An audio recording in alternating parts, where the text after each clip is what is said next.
আজ আমার নাম লিখেছি ব্ল্যাক লিস্টে। কখনো ছিলাম মনে, আজ না হয় ব্ল্যাক লিস্টেই রইলাম। তুমি যে সময়টা আমার হাতটা ছেড়ে দিয়েছ, এটা আমার জন্য খুব কঠিন একটা সময়, যে সময়টাতে তোমাকে আমার ভীষণ প্রয়োজন ছিল।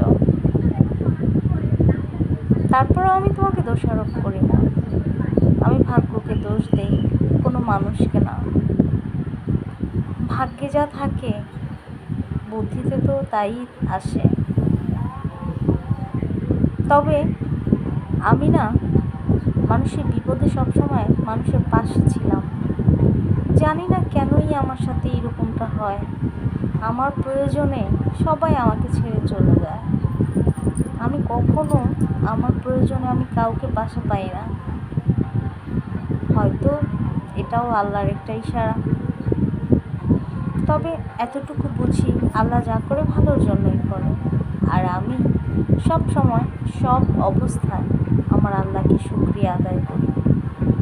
শুকর আলহামদুলিল্লাহ। আল্লাহ যদি আমাকে কষ্ট দিয়া সুখ পায়, তাহলে আমি সেটাই চাই। আমার আল্লাহ খুশি তো আমি খুশি।